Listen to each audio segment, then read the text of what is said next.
അപ്പോൾ എല്ലാവർക്കും പുതിയൊരു വീഡിയോയിലോട്ട് സ്വാഗതം. അപ്പോൾ ഞാനൊരു കുറച്ചധികം ദിവസത്തിന് ശേഷമാണ് വീഡിയോ എടുക്കുന്നത്. ബേസിക് ആയിട്ടുള്ള കുറച്ച് കാര്യങ്ങളാണ് പറയുന്നത്, നമ്മുടെ ഹെയറിനെ കുറിച്ചിട്ടാണ്. അപ്പോൾ എല്ലാവരും ഹെയർ കെയറും അങ്ങനത്തെ കുറേ കാര്യങ്ങളൊക്കെ ചെയ്യും. പക്ഷേ ഇത് ബേസിക് ആയിട്ട് നമ്മൾ എങ്ങനെ നമുക്ക് ഉള്ള മുടി എങ്ങനെ നമുക്ക് കുറച്ചുകൂടെ നന്നായിട്ട് നോക്കാം എന്നതിനെ കുറിച്ചാണ് പറയുന്നത്. അപ്പോൾ ഞാൻ ഇത് മെയിൻറ്റെയിൻ ചെയ്യുന്ന കുറച്ച് കാര്യങ്ങളെ കുറിച്ചിട്ടാണ് പറയുന്നത്. ഒരു 4-5 കാര്യങ്ങൾ മാത്രമേ ഉള്ളൂ കേട്ടോ. അപ്പോൾ വീഡിയോയിലോട്ട് പോകാം. അപ്പോൾ ആദ്യത്തെ കാര്യം തന്നെ പറയുന്നത് മുടി നമ്മൾ കോതുന്നതിന് അല്ലെങ്കിൽ ചെയ്യുന്നതിനെ കുറിച്ചിട്ടാണ് കേട്ടോ. അപ്പോൾ നമ്മൾ ചെറിയ പല്ലുള്ള കോമ്പ് യൂസ് ചെയ്യാതെ കുറച്ചും കൂടെ വലുതായിട്ട് അത് ഇങ്ങനെയുള്ളത് വേണം യൂസ് ചെയ്യാൻ വേണ്ടിയിട്ട്. അപ്പോൾ ഇത് നമ്മുടെ മുടി പൊട്ടുന്നതും അതേപോലെ തന്നെ കുറേ മുടി ഈ കോതുന്ന വഴി കൊഴിഞ്ഞു പോകുമല്ലോ, അതൊക്കെ പ്രിവെൻറ്റ് ചെയ്യാൻ വേണ്ടിയിട്ട് സഹായിക്കും. അടുത്തിനി രണ്ടാമത്തെ എന്താണെന്ന് വെച്ചാൽ, നമ്മൾ കോതുമ്പോൾ സാധാരണ എല്ലാവരും മുടി പാർട്ടീഷൻ ചെയ്തിട്ട് ഇവിടെ നിന്നല്ല ഇങ്ങനെ കോതണേ, അങ്ങനെ ചെയ്യുന്നതിന് പകരം താഴെ നിന്ന് മുകളിലോട്ട് ചെയ്യാൻ വേണ്ടിയിട്ട് ശ്രമിക്കുക. അതാകുമ്പോൾ നമുക്ക് പെട്ടെന്ന് ഉടക്കിറക്കാനും ജട കളയാനും എല്ലാം നന്നായിട്ട് ഹെൽപ്പ് ചെയ്യും. ഓക്കെ, സാധാരണ നമ്മൾ യൂസ് ചെയ്യുന്ന പ്ലാസ്റ്റിക്കിൻ്റെ ഇതേപോലത്തെ കോമ്പാണ് യൂസ് ചെയ്യുന്നത്. അപ്പോൾ ഇത് കുഴപ്പമില്ല, എന്നാലും നമുക്ക് കുറച്ചും കൂടെ നല്ലതായിട്ടുള്ളതെന്ന് വെച്ചാൽ ഇതാണ്. ഇത് നീമിൻ്റെ എന്തോ വുഡ് കൊണ്ട് ചെയ്തതാണ്. ഇത് 100 രൂപയ്ക്കാണ് കേട്ടോ വാങ്ങിയത്. നല്ലതാണ് കേട്ടോ.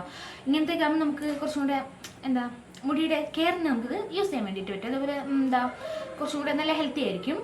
പിന്നെ നമുക്ക് അടുത്ത് ചെയ്യാൻ പറ്റുന്ന ഒരു കാര്യമാണ്, ഈ എവിടെയെങ്കിലും പോയിട്ട് വന്നിട്ടൊക്കെ നമ്മൾ നേരെ അങ്ങ് കുളിക്കാൻ കയറാതെ മുടി നന്നായിട്ട് കോരി ഉടക്കൊക്കെ മാറ്റി അങ്ങനെ നമ്മൾ കുളിക്കണം. അതിനുശേഷം കുളിച്ചിട്ട് വീണ്ടും ചിലർ കുളിച്ചതിന് ശേഷം ഉടക്കറക്കുന്നുണ്ട്. പക്ഷെ ഞാൻ അങ്ങനെയല്ല ചെയ്യുന്നത്. കാരണം ഉടക്കറുത്തിട്ട് കുളിക്കുകയാണെങ്കിൽ കുറച്ചും കൂടി നമുക്ക് മുടി പൊഴിയുന്നത് നിൽക്കും. അത് ബേസിക്കലി എനിക്ക് തോന്നിയ ഒരു സാധനമാണ് ഞാൻ പറഞ്ഞത്. അടുത്തായിട്ട് പറയാൻ പോകുന്നത് വെച്ചാൽ, ചിലരെങ്കിലും എവിടെയെങ്കിലും പോയിട്ട് വന്നിട്ട് വണ്ടി വരുന്നുണ്ട്, കുഴപ്പമില്ല. ചിലരാണെങ്കിൽ എവിടെയെങ്കിലും പോയിട്ട് വന്നിട്ട് അതേപോലെ, അതായത് ആ ഡസ്റ്റ് എല്ലാം നമ്മൾ എവിടെയെങ്കിലുമൊക്കെ ട്രാവൽ ചെയ്യുമ്പോൾ ഇപ്പോൾ പൊടിയും മണ്ണെല്ലാം നമുക്ക് എന്തായാലും കുറച്ചെങ്കിലും മുടിയിൽ ആവും എന്തായാലും.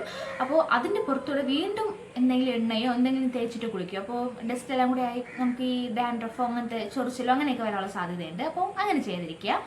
അതേപോലെ തന്നെ കുളിച്ചതിന് ശേഷം മുടി ഉണങ്ങാതെ കെട്ടിവെക്കാനോ കിടക്കാനോ പാടില്ല. അത് കെട്ടിവെക്കാൻ പാടില്ല എന്ന് മിക്കവർക്കും അറിയാനുള്ള കാര്യമായിരിക്കും, എല്ലാവർക്കും അറിയാനുള്ള കാര്യമായിരിക്കും ഇത്. എന്നാലും നമ്മളിങ്ങനെ ഉണങ്ങാതെ ഇങ്ങനെ കിടക്കുകയാണെങ്കിൽ നമുക്ക് ചാരണം വരാനും അതേപോലെ തന്നെ ചൊറിയാനും ഉള്ള സാധ്യതയുണ്ട് കേട്ടോ. അതേപോലെ നമ്മൾ കിടന്നിട്ട് അവിടെ നമ്മുടെ മുഖമൊക്കെ ടച്ച് ആവുകയാണെങ്കിൽ നമുക്ക് പിമ്പിൾസ് വരാനുള്ള സാധ്യതയും കൂടെ ഉണ്ട്. ഓക്കെ, അടുത്തതായിട്ടെന്ന് വെച്ചാൽ, നമ്മളിപ്പോൾ മുടി മസാജ് ചെയ്യുമ്പോൾ സാധാരണ ഇങ്ങനെ നിന്നല്ലേ മസാജ് ചെയ്യുന്നത്. ഇത് ചെയ്യുന്നതിന് പകരം മുടിയെല്ലാം ഫ്രണ്ടിലോട്ട് ആക്കിയിട്ടിട്ട് ചെയ്യുന്നതിന് നല്ലത്. അതാകുമ്പോൾ കുറച്ചും കൂടെ ബ്ലഡ് സർക്കുലേഷൻ വരാനും അതേപോലെ തന്നെ മുടി നന്നായിട്ട് വളരാനും ഒക്കെ ഉള്ളൊരു സഹായിക്കും. ഓക്കെ, അടുത്തിൻ്റെ എന്താണെന്ന് വെച്ചാൽ, ഇതും ഒരു സിമ്പിളായിട്ടുള്ള കാര്യമാണ്. നമ്മൾ കിടക്കുന്നതിന് മുമ്പ് എപ്പോഴും മുടി കോരി നന്നായിട്ട് ജടയൊക്കെ കളഞ്ഞിട്ട് അതിന് ശേഷം കെട്ടിയിട്ടിട്ട് വേണം കിടക്കാൻ. കാരണം അല്ലാതെ ഇട്ടാൽ നമുക്ക് സ്പ്ലിറ്റ് ആവാനുള്ള സാധ്യതയുണ്ട് കേട്ടോ ഹെയർ. അപ്പോൾ ഇതൊക്കെ ഒന്ന് നന്നായിട്ട് ശ്രദ്ധിക്കേണ്ട കാര്യങ്ങളാണ്. ഇതൊക്കെ ഞാൻ ചെയ്യുന്ന കാര്യങ്ങളാണ് പറഞ്ഞത്. പിന്നെ ഒരു ആഴ്ചയിൽ ഒരു 2-3 പ്രാവശ്യം എണ്ണ തേക്കണം. ഞാൻ മിക്കവാറും ഉള്ള ദിവസങ്ങളിൽ എണ്ണ തേച്ചുകൊണ്ടിരുന്ന ഒരാളാണ്. ഇപ്പോൾ കുറച്ചിട്ടുണ്ട്.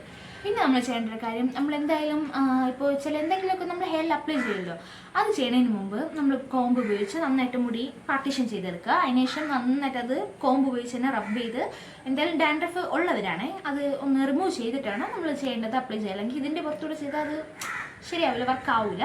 ഇപ്പോൾ ഇവിടെ മഴയൊക്കെ കുറച്ച് അധികം പെയ്ത് തുടങ്ങിയിട്ടുണ്ട്. അതുകൊണ്ട് കുറച്ച് സൗണ്ടും, മൈക്ക് എനിക്കില്ല, അതുകൊണ്ട് കുറച്ച് സൗണ്ടും അതേപോലെ വെട്ടമൊക്കെ നന്നായിട്ട് കുറയുന്നുണ്ടെന്ന് എനിക്കറിയാം. അപ്പോൾ ബാക്കി പറയാവേ. അടുത്ത് പിന്നെ ഞാൻ യൂസ് ചെയ്യുന്ന ഹെയറിൽ ഞാൻ വേറെ യൂസ് ചെയ്യുന്നതെന്ന് വെച്ചാൽ, ഇപ്പോൾ ആലോവേര വല്ലപ്പോഴും, ഇപ്പം കുറേ ആയി ആലോവേര യൂസ് ചെയ്യും. പിന്നെ യൂസ് ചെയ്യുന്നതെന്ന് വെച്ചാൽ നമ്മൾ താളി ഉപയോഗിക്കും കേട്ടോ. താളി നമ്മുടെ വീട്ടിലുള്ള കുറച്ച്, ഞാൻ തുളസിയും ആലോവേര പിന്നെ നമ്മുടെ ചെമ്പരത്തി ഇല, പൂവ്, അതൊക്കെ കൂടെ എല്ലാം മിക്സ് ചെയ്താണ് യൂസ് ചെയ്യുന്നത്. പിന്നെ ഉലുവ യൂസ് ചെയ്യാറുണ്ട്. ഉലുവ എല്ലാവർക്കും അറിയാമായിരിക്കും തോന്നുന്നു. ഉലുവ വെള്ളത്തിയിട്ട് നമ്മൾ തലേ ദിവസം വെച്ചിട്ട് അങ്ങനെ യൂസ് ചെയ്യാറുണ്ട്.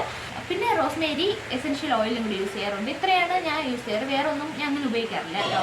ഇത്രയാണ് ഞാൻ ബേസിക്കായിട്ട് ഹെയറിൽ ചെയ്ത കാര്യങ്ങൾ കേട്ടോ. അപ്പോൾ ഇത് എല്ലാവർക്കും അറിയായിരിക്കും. എന്നാലും ഈ ചെറിയ കാര്യങ്ങൾ ചിലപ്പോൾ ചിലർ മിസ്റ്റേക്കായിട്ട് ചെയ്യുന്നുണ്ടായിരിക്കും. അപ്പോൾ അവർക്ക് വേണ്ടിയിട്ടാണ് ഞാൻ പറഞ്ഞത്.